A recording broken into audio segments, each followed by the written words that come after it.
بسم اللہ الرحمن الرحیم۔ دوستو دیکھیے یہاں تک کا ترجمہ ہو گیا تھا صفحہ نمبر 9 میں۔ آج یہ پڑھنا ہے، علی بن جبلہ کے کچھ اشعار پڑھنے ہیں آج۔ دیکھیے کیا ہے، وعاذل یا عمری وحلی وقد اتت لداتی علی 65 من عمری۔ وعاذل یہ کس کے لیے؟ للندا، ندا کے لیے ہے، ترخیم وعادل، عادلہ کی یہ کیا ہے؟ ترخیم ہے، ٹھیک ہے۔ یہ مطلب کیا ہے اس کا؟ وعاذل اصل میں ہے اے یا عادلتی، یا عادلتی اس کا معنی ہوتا ہے اے میری پیاری، مائی ڈیئر، ٹھیک ہے۔ وعاذل اے میری پیاری، ما عمری میری عمر کیا ہے، یعنی ایو شیء عمری، ٹھیک ہے۔ یہاں پہ جو یہ تفسیر دی ہوئی ہے نا، دیکھیے یہاں پہ لکھا ہوا ہے ایو شیء عمری، میرے عمر کیا ہے۔ وکیف یدوم بقائی حتی اخوف بالفقر وہل لی عمر، تو دیکھیے اس کو، ما عمری میری عمر کیا ہے، وہل لی یعنی وہل لی من عمر کیا میری کچھ عمر باقی بچی ہے۔ قد اتت، اتایاتی اتیان منے ہوتا ہے آنا، اور لدتن جمع ہے لدات، اس کا مطلب ہوتا ہے ہم عمر، ٹھیک ہے، عمر میں جو برابر ہو، جمع لدتن وهو المساوی فی العمر، عمر میں جو برابر ہوں ان کو بولتے ہیں۔ علی 65، 65 کتنے کو بولتے ہیں؟ 65 سال کو، ٹھیک ہے۔ حالانکہ قد اتت لداتی میرے ہم عمر آ چکے ہیں، یعنی میرے ہم عمر ہو گئے ہیں، علی 65 من عمری میری عمر کے 65ویں سال پر۔ حالانکہ میرے ہم عمر، میرے ساتھ پیدا ہونے والے 65 سال کی عمر کو پہنچ چکے ہیں۔ اے میری پیاری میری عمر کیا ہے، وہل لی من عمر، اصل میں من عمر یہاں کیا ہے؟ محذوف ہے، ٹھیک ہے۔ وہل لی کیا میری عمر میں سے کوئی عمر باقی بچی ہے، وقد اتت لداتی علی 65 من عمری، حالانکہ میرے ہم عمر، میرے ساتھ پیدا ہونے والے، علی 65 من عمری میری عمر کے 65ویں سال کو پہنچ چکے ہیں، یعنی وہ لوگ 65 سال کے ہو چکے ہیں میرے ہم عمر، میرے ساتھ پیدا ہونے والے، تو میری بھی عمر کیا ہو گئی ہے؟ 65 سال ہو گئی ہے، ٹھیک ہے۔ رأیت اخا الدنیا وان کان خافضا اخا سفر یسری بہ وهو لا یدری۔ اخا الدنیا، دنیا کا بھائی، تو یہاں کیا ترجمہ کریں گے؟ صاحب الدنیا۔ رأیت صاحب الدنیا، جیسے اظہار العرب میں بھی آپ کو ملے گا اخو العلم، علم کا بھائی، تو وہاں معنی کیا ہے؟ علم والا۔ خافض، خافض بولتے ہیں خوشحال کو، ٹھیک ہے۔ اور اسرا بفلان و فلان، اسرا فاصلہ کے ساتھ، اس کا مطلب ہوتا ہے لے کر کے جانا، چلا جانا۔ وہ لا یدری، درایدری درایتن جاننا۔ رأیت اخ الدنیا، میں نے صاحب دنیا کو دیکھا، دنیا دار کو دیکھا، وان کان خافضا، گرچہ وہ کیا ہو؟ گرچہ وہ خوشحال ہو، وان کان گرچہ وہ ہو، خافضا خوشحال، اخا سفر سفر کا بھائی یعنی مسافر، ٹھیک ہے، صاحب سفر، سفر والا۔ تو میں نے دنیا دار کو، صاحب الدنیا کو، گرچہ وہ خوشحال ہو، کیسا پایا؟ مسافر پایا، مسافر دیکھا، یسری بھی، اور وہ اس کو لے کر کے جاتا ہے، یعنی مسافر دنیا دار کو لے کر کے جاتا ہے، سفر کرتا ہے۔ اس کے اندر جو ضمیر ہے اس کو ادھر لوٹا دیں گے اور اس ضمیر کو ادھر لوٹائیں گے، ٹھیک ہے۔ اور یہاں پہ دیکھ رہے ہیں نا، مفعول اول ہے یہ رأیتو کا، اور رأیتو کا یہ مفعول ثانی ہے۔ تو میں نے صاحب الدنیا کو، دنیا دار شخص کو دیکھا، وَإِن كَانَ خَافِضًا گرچہ وہ خوشحال ہو، اخا سفرن سفر والا، یعنی مسافر دیکھا، مسافر پایا، یسری بھی جو مسافر اس کو یعنی صاحب الدنیا کو لے کر کے جاتا ہے، سفر کرتا ہے، وَهُوَ لَا يَدْرِي اس حال میں کہ وہ نہیں جانتا ہے، اس حال میں کہ وہ نہیں جانتا ہے۔ مقیمین فی دار نروح نقتدی بلا احبت الثاب المقام ولا السفری، ٹھیک ہے۔ مقیمین ای نکون مقیمین، ٹھیک ہے۔ جب یہاں پہ دیکھیں گے اس کی تشریح جو دی ہوئی ہے تو اس میں یہی لکھا ہوا ہے، دیکھیں یہاں پہ جیسے ای نکون مقیمین فی دار بلا عدت الساکن المقیم ونسافر غدا ورواحا بلا عدت المسافرین، ٹھیک ہے۔ تو یہاں پہ کیا ہے؟ نکون مقیمین، ہم مقیم ہیں، فی دار ایک ایسے گھر میں، مقیمین ای نکون مقیمین ہم مقیم ہوتے ہیں، مقیم ہیں، فی دار ایک ایسے گھر میں، نروح شام کے وقت نکلتے ہیں، ونغتدی اور صبح کے وقت نکلتے ہیں۔ راح یروح روحن اس کا مطلب ہوتا ہے شام کے وقت نکلنا، اور اغتدا یغتدی اغتدان اس کا مطلب ہوتا ہے صبح کے وقت نکلنا، ٹھیک ہے؟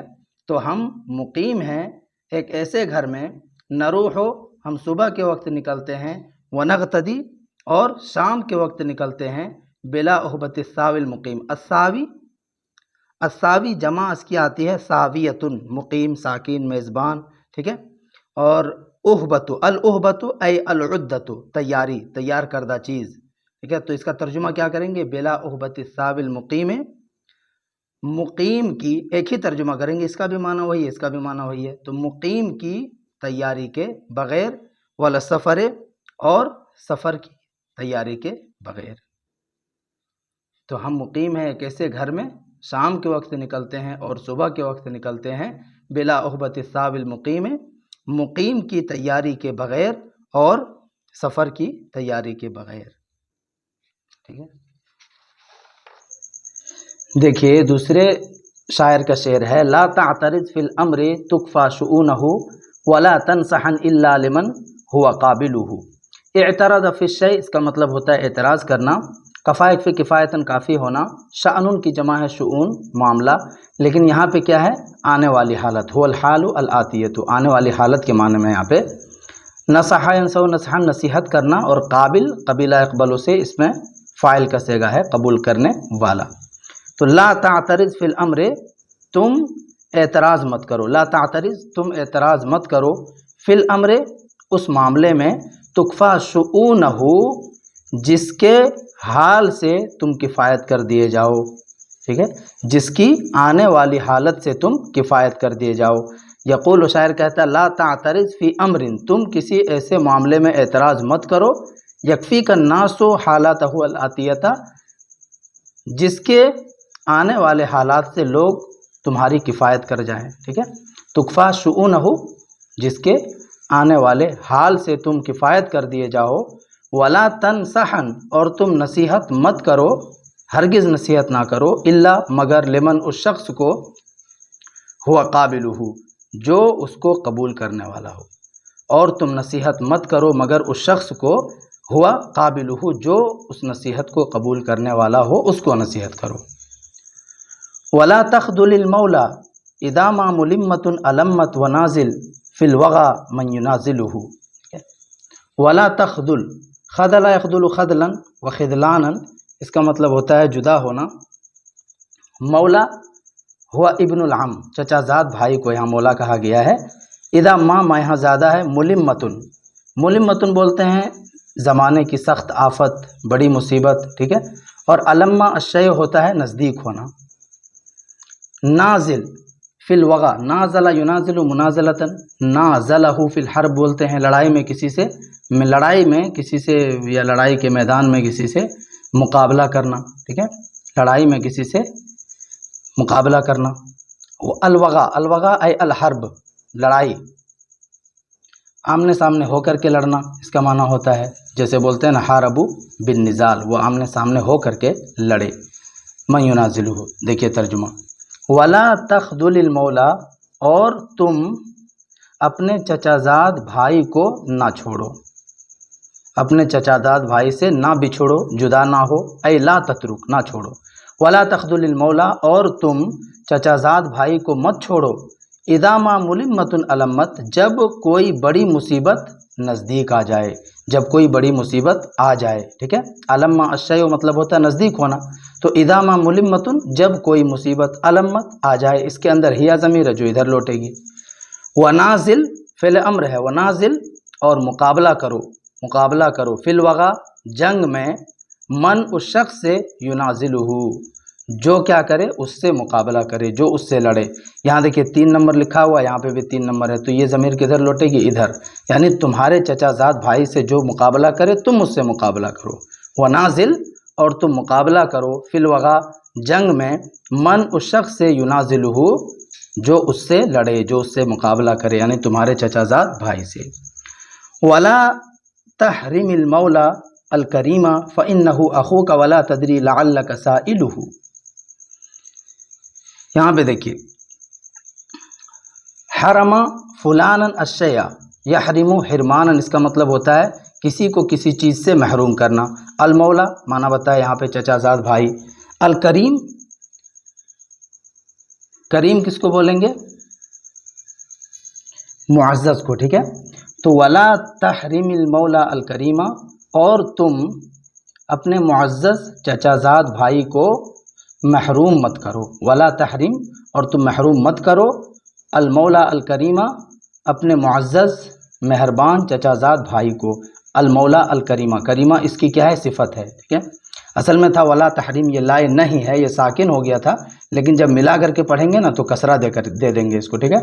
ولا تحرم المولا الکریمہ، اور تم اپنے معزز چچا زاد بھائی کو محروم مت کرو، فإنہ، کیونکہ وہ، اخو کا، تمہارا بھائی ہے، فإنہ، کیونکہ وہ، یعنی وہ تمہارا چچا زاد بھائی، اخو کا تمہارا بھائی ہے، ولا تدری، اور تم نہیں جانتے ہو، تمہیں نہیں پتہ، لعلک سائلہ، ہو سکتا ہے کہ وہ تمہارا